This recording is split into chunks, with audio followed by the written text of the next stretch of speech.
By 1998, William Lee Neal had worked his way through 4 wives and now was preying on other unsuspecting women.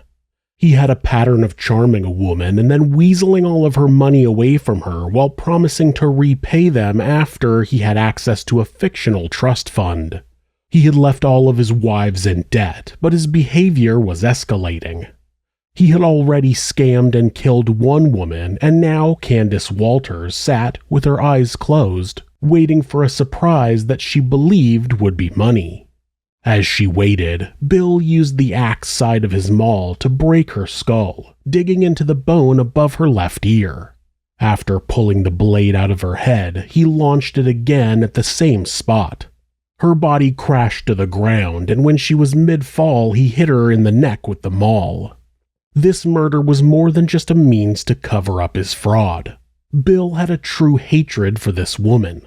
She represented every woman who had ever hurt him, which in his mind was every woman he'd ever been with. Bill was going to make every woman pay for what they had done to him. As Candace lay on the floor bleeding, Bill stood over her, unzipped his pants, and urinated on her. This is Monsters.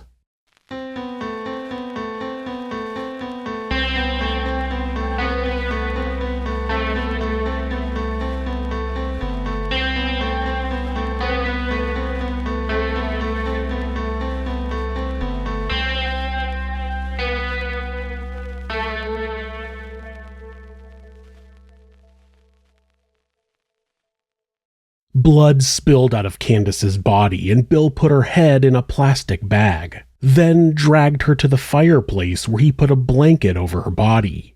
Next, he pulled a mattress into the middle of the room, across from the chair that Rebecca and Candace had both died in. He screwed eye bolts at each corner of the mattress and measured rope for each eye bolt. Bill frequented many places in the area. One of them was the bar Shipwrecks, where he was known as Wild Bill Cody Neal. Some days he would get there at noon and stay until close. Hushed rumors spread that he was a bounty hunter or even a hitman. Beth Weeks struck up a friendship with him. She had just moved into a new apartment with her roommate Suzanne Scott and wanted to set Bill up with Suzanne. They were to meet at the Sheridan Hotel, where Suzanne was instructed to tell the front desk that she was with Bill, which was supposed to give her preferential treatment. Beth was already there with her boyfriend Jimmy, and the staff brought them food and drinks while they waited for Bill. When he arrived, he took them to a different floor, which he'd rented for the evening. It was apparent why the staff was so accommodating to him and his guests, as he was an extremely generous tipper. Later, Beth and Jimmy broke up, and Bill started spending more time with her and Suzanne. While he never directly said where he lived, he showed them photographs of his Las Vegas mansion, and he explained that he couldn't live there because of the ongoing custody battle for his little girl. One night, they met Bill for a drink with a woman named Angela Fight. His connection with Angela was undeniable, making it confusing to Suzanne that he spent so much time with Beth. Beth knocked on Suzanne's door the night before her birthday and asked if Bill could wish her a happy birthday. She was confused, but agreed. When he came in, he threw dollar bills around the room, saying they'd use them to celebrate.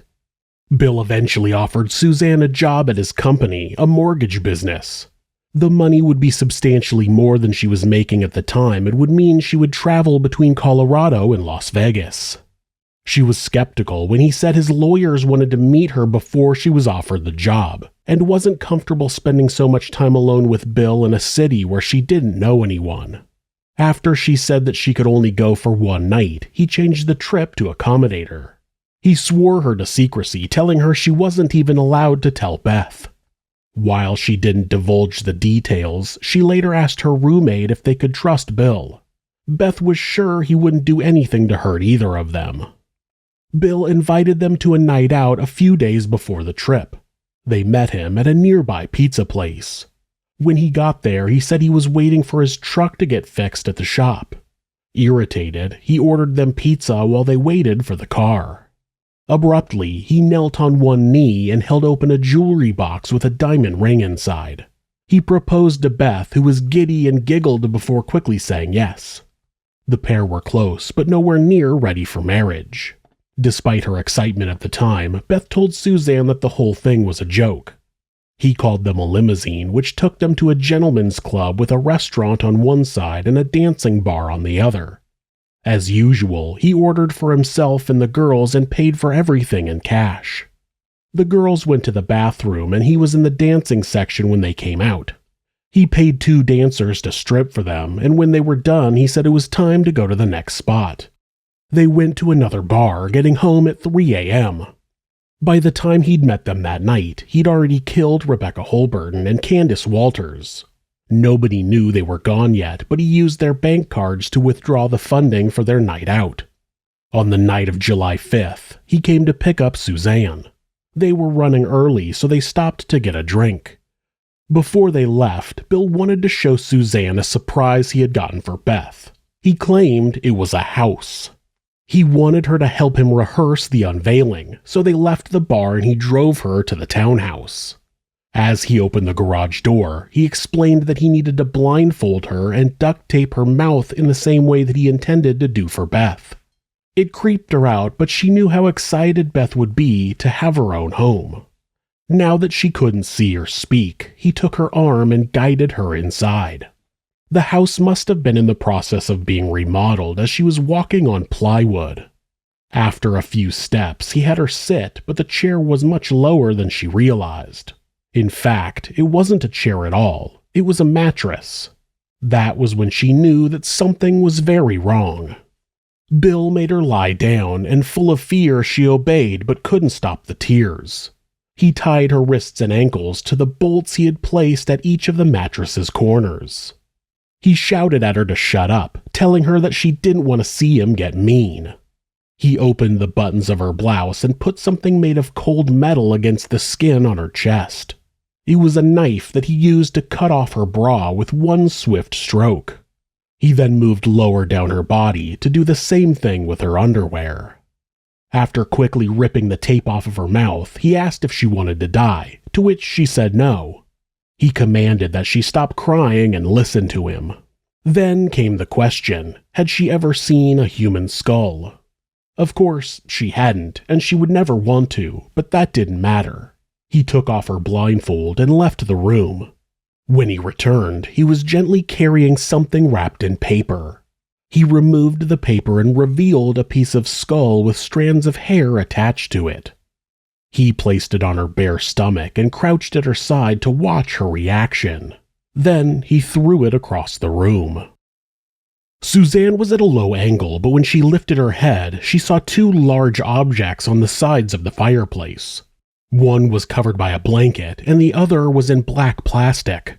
Bill lifted the blanket just enough to reveal Candace's leg that he held up for her to see. Then he dropped it, causing it to thump against the floor. Next, he informed her that the other object wrapped in black plastic was another body, Rebecca Holberton.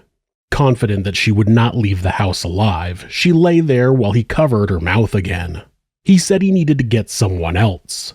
Before he left, he warned her that he had colleagues upstairs who wouldn't bother her as long as she stayed quiet. If she made noise, he threatened, they wouldn't treat her as nicely as he did. Burying her beneath a blanket, he left her tied to the mattress, with 2 corpses at her side and the others upstairs, ready to pounce if she made a sound. He left country music playing in the background to keep her company. A few songs and commercial breaks later, the garage door opened. Another girlfriend that Bill had during that time was Angela Fite. She was a kind and pleasant person who was a mother and very close to her family. Although she used to act as a mother to her little sister Tara, she would always climb into her bed at night because she was scared of the dark. She met her first partner, Matt Rankin, at a restaurant where she worked. Their relationship was turbulent. Matt had violent episodes where he'd punch and kick the walls, which escalated to him assaulting Angela. His drinking problem made his attacks even worse. They fought often, and during one of their worst fights, he punched her and tried to strangle her. She jumped off their second-floor balcony to escape, and he threw her stereo down to try to hit her as she fled. Police arrested Matt, but 2 weeks later he was released and immediately reached out to her, apologizing profusely and promising he'd never do it again. She took pity on him and gave him another chance. He fulfilled his promise at first, but it didn't last. They were stuck in the same pattern where, for a while, he was overly loving, showering Angela with gifts and bombarding her with apologies. Things would be okay for a while, but something would always make him snap. The police would be called and they'd arrest him, but then he'd be released and he'd do the same thing again. Angela became pregnant and in June of 1993 gave birth to her son Kyle. Not even having a baby together could stop Matt from hurting her. She adored her son, spending all of the time she could with him. She was also studying to become a dental assistant, pouring herself over her textbooks at night while rocking Kyle in her lap. The episodes happened more frequently, going from every few months to every few weeks. Tara pleaded with her to leave, but she kept saying she loved him too much. She found out she was pregnant again, giving birth in April of 1996 to a girl she called Kayla. After getting certified as a dental assistant, she struggled to hold down a job. Matt's beatings were frequent and she couldn't work the day after. With all of his arrests, he had to go to court a lot and she'd have to go with him. Finally, in January of 1998, after Matt hadn't been home for a week, she packed up the car and took the kids to her new apartment in the metro area of Denver. The apartment was closer to her family and she got a job at a nearby dive bar. She eventually got a restraining order against Matt and began to regain her independence. At the bar, she made friends with a man named Jimmy who was once the boyfriend of Beth Weeks. He introduced Angela to someone who could help her deal with Matt. His friend was a bounty hunter who had connections to the mob and was once a hitman. He could protect her in a way that nobody else ever could. His name was Lee Neal. Bill was different from Matt. He showered her with presents, from flowers to dinners at expensive restaurants, and overpaid babysitters when they went out. Most of his life was a mystery. She didn't even know where he lived, but he supposedly had a ranch in Montana and a Las Vegas mansion. He played with the children, especially Kyle, and gave them gifts like video games and a dollhouse for Kayla. When Angela was at work, he would look after them, even babysitting the pair when they had chickenpox. Angela told her mother, Betty, he was a bounty hunter and had connections to the mob, but never killed innocent people, only bad guys. She warned her that if Betty or Tara ever met Bill, they couldn't mention anything she'd told them about him. Angela was delighted when he offered to buy her a house, but the gesture scared her family as it was too elaborate. Things got weirder when Angela got home from work one night and found an empty can of soda that she didn't drink. Another can was outside of her front door and her shoes were rearranged. While nothing was taken, she was sure there had been an intruder. 3 weeks passed without any communication from Bill and Angela was on the brink of leaving him. Tara and Betty couldn't wait for him to be out of their lives. In the following days, Angela was uncharacteristically distant. She planned to help Tara get her house ready for guests since her wedding was coming up. She was supposed to go over on Thursday, but Matt was late picking up the kids for the weekend, and he didn't get them until later in the evening, so she told Tara she'd go over the next day. Tara waited all day, only for Angela to call in the evening and say she'd forgotten. She snapped at Angela, sick of being unable to rely on her. Angela promised to go over on July 5th, the following Sunday. She spent July 4th at her mother's house and she told her that Bill had a surprise for her, which she was sure would be her new house. Betty felt a sense of doom that she couldn't place, likely mother's intuition. Sunday came and Angela called Tara to cancel plans again. Angela was finally going to see her surprise that evening. Bill drove her out to the townhouse. Everything was ready for move-in except for the flooring, which he said was only bare wood for the time being. He blindfolded her and walked her towards the door. Inside, he made her sit in a chair in the middle of the room. He duct-taped her arms and legs to the chair, but she broke free. He tightened the tape and added more. She couldn't move at all when he ripped the blindfold off to reveal a filthy room with dirty dishes and rotten food scattered across the floor. To her right was a blanket with a large lump beneath it and another large object wrapped in plastic, like a mummy. A mattress was directly in front of her, and there were ropes from eye bolts going from the floor to beneath the blanket. Bill said, quote, "Welcome to my mortuary," as he lifted the blanket to reveal the bottom half of a naked woman, and removed the rest of the blanket so she could see Suzanne Scott tied to the floor. The two women's eyes locked in terror. He sat in a chair facing Angela and lit a cigarette. He offered them each a drag, taking off the tape from Suzanne's face so she could have some. Angela was allowed her own, but she'd have to smoke it with her hands tied. He lit a fresh one and put it in her mouth. Bill left the room to feed the cat. When he reappeared, he was behind Angela, but Suzanne could see him. In his hands was the unwashed maul, still covered in the remains of his other victims.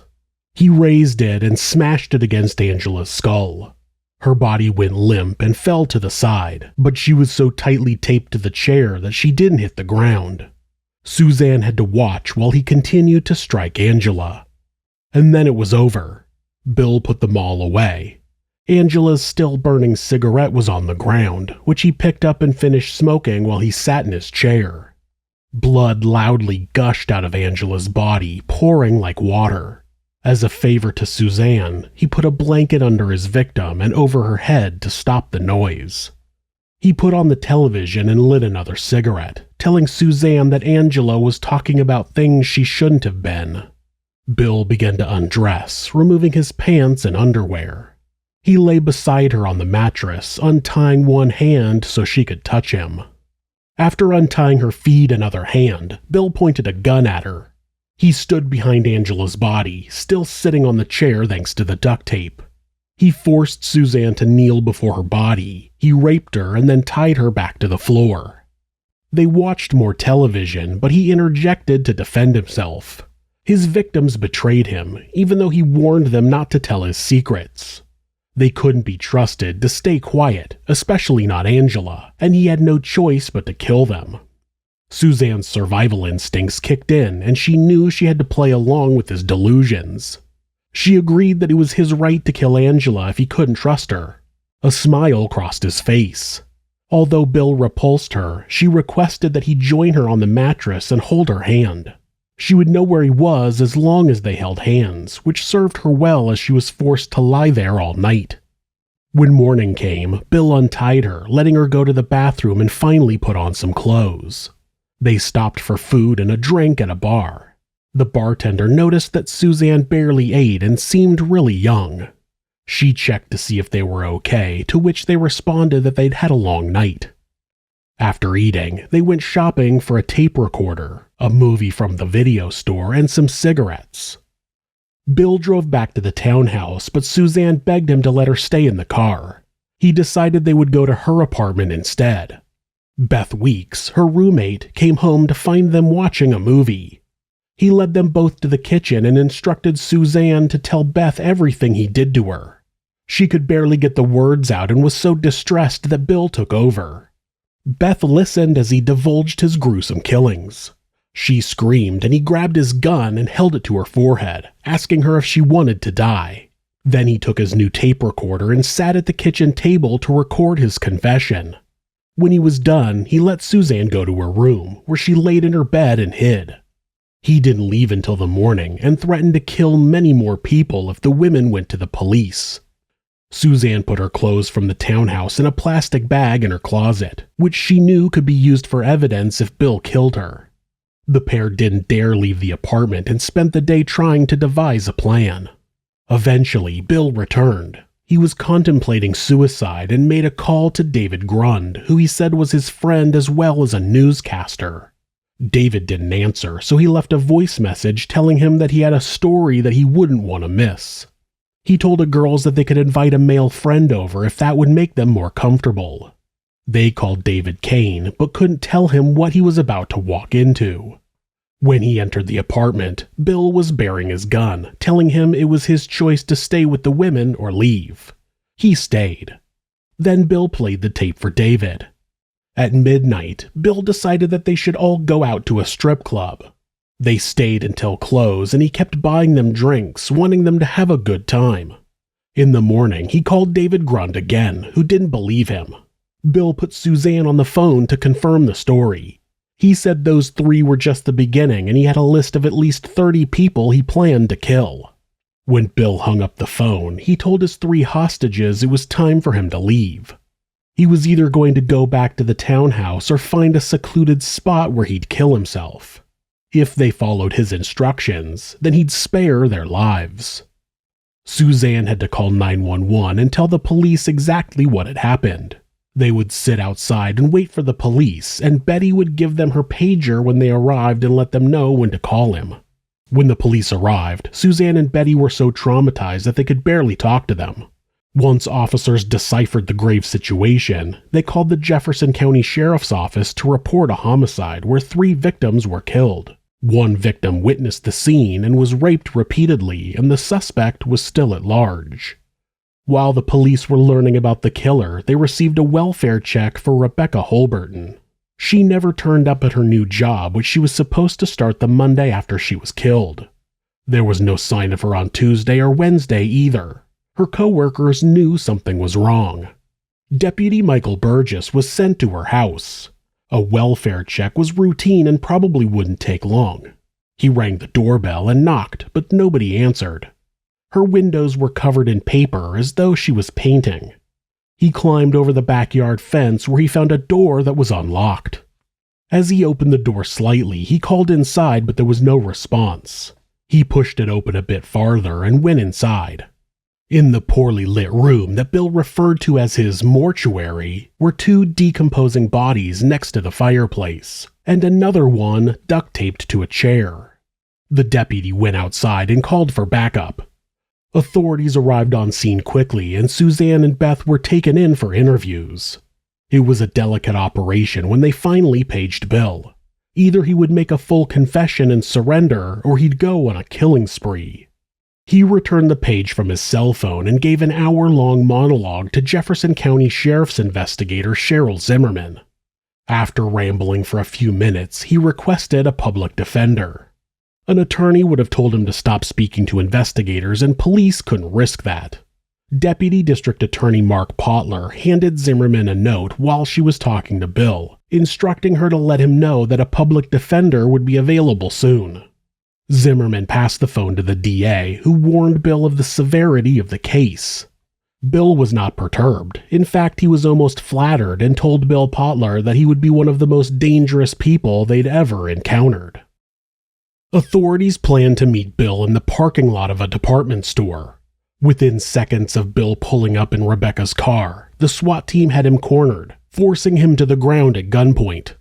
Inside the car were a loaded handgun, a shotgun, ammunition, and a bunch of items belonging to Candace Walters and Rebecca Holberton. Bill was enamored with the media frenzy that followed him and happily spoke to reporters. He told one reporter that other bodies hadn't been found yet, but refused to give further details. His attorney, Jim Aber, wanted him to stop talking about his crimes and tried to steer him away from pleading guilty. Bill responded to this by firing him on public television. Police were under pressure to find Bill's other victims, but they had no leads. Their attention turned to the victims that they knew about. Although people like Rebecca's ex-husband spoke of her warmly, describing her as a kind person, the media seemed to be looking for something more sinister than that. Rebecca's neighbors pointed out that she had butcher paper on all of her windows since she moved in and didn't engage with them. The media found out about the abuse that Angela had suffered at the hands of Matt Rankin, reporting his arrests and painting her as a gullible, naive person that fell for Bill's lies. Within a few days, public perception of Rebecca, Candace, and Angela shifted from them being portrayed as innocent victims to perhaps naive women that should have left him before he could hurt them. Angela's family held a press conference expressing their love for her and the devastation that she was gone. A family friend said that Angela's only crime was trusting the wrong person, something many women who met Bill did. Investigators needed to understand what Bill's appeal to his victims was. He was not particularly attractive and in many ways pretty ordinary. His ex-wives gave them answers. They knew his cycles better than anyone, and they explained that he was a man who one minute was soft-spoken and kind, and the next wild and cruel. During interviews, it was clear that by the time Bill married Jennifer Tate, his appetite for sexual violence had increased dramatically. Bill continued to bask in the media attention he was receiving. At one point, he spoke about his many illegal activities, such as extortion, fraud, theft, embezzlement, and forgery. He said that Candace told Rebecca and Angela about his criminal activities, and after giving the three of them fair warning, he couldn't take it anymore and killed them. There was no doubt that Bill was guilty. He recorded himself confessing to his crimes, told multiple people about what he had done, including authorities, and had a witness, Suzanne Scott. After Bill fired Jim Aber, his next lawyer, Randy Canny, struggled to get through to his client. Randy believed that Bill was not mentally capable of standing trial and hoped that his psychiatric evaluation would reflect that. Bill's evaluation revealed that he was competent to stand trial because he understood the nature of the charges and the potential penalties if convicted. Although he was repeatedly asked if he wanted to reconsider his guilty plea, Bill refused and decided to represent himself. He kept requesting extensions to his death penalty hearing, a strange thing to do for someone that wasn't interested in fighting his charges. Still, the prosecution had an overwhelming case, and Bill's decision to represent himself meant that it was almost a guarantee that he would be sentenced to death. When the day of the death penalty hearing finally came, Bill entered the courtroom trading his blue jeans for an orange jumpsuit, a shell of the man he once was. Defendants are encouraged to wear civilian clothes in court, but he said he didn't deserve to wear anything other than his prison uniform.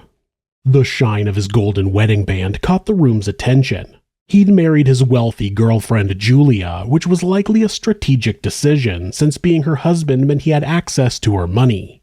The prosecution focused on the days leading up to the murders. Rebecca was ready to leave him. Candace was sick of his lies, and Angela couldn't take it anymore. They gave the graphic details of how he slayed his victims and gave their recommendation that he be sentenced to death. When it was Bill's turn to speak, he referred to his crimes as though he wasn't the one that committed them, saying that they were some of the most horrendous acts that he had ever heard about. His role, he explained, was to tell his victims' stories. The victims he described as wonderful, trusting, beautiful women. Then he changed the subject to talk about being molested as a child and moved on to make it clear that he fired his public defenders because he didn't deserve to be defended, feeling it would be too upsetting for his victims' families. Also, as though he were doing her a favor, he said he wouldn't cross-examine Suzanne Scott. She hid behind her mother and her boyfriend until it was her turn to speak. Prosecutors feared it would be too distressing for her to testify in front of Bill. She averted eye contact with him as she took the stand. People in the courtroom were visibly disgusted, and some even cried as she recounted the violence she experienced and witnessed in the townhouse. Beth Weeks testified the next day about her time being held as Bill's captive. Other witnesses were called too. Angela's sister Tara locked eyes with him as she spoke about the abuse Bill inflicted on her sister. He couldn't hold eye contact with her and kept breaking away while tears spilled down his cheeks. Her mother Betty detailed the life that Angela had left behind. Sometimes she was ready to call her daughter, momentarily forgetting that she was gone. Both she and Tara were having vivid, violent nightmares. Angela's young children, Kayla and Kyle, were struggling with their grief too. Kayla hugged pictures of her mother that she found around the house, and Kyle cried often. On September 29, 1999, a 3-judge panel concluded that death was the only punishment strong enough for what Bill had done. Media outlets waited outside, ready to capture reactions as people left the courtroom. Victims' families met with them in a room in the courthouse where they issued a joint press release.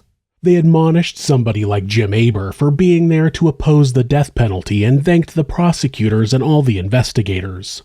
In 2002, the Supreme Court ruled that it was unconstitutional for 3-judge panels to decide death penalties, handing the decision over to a jury instead.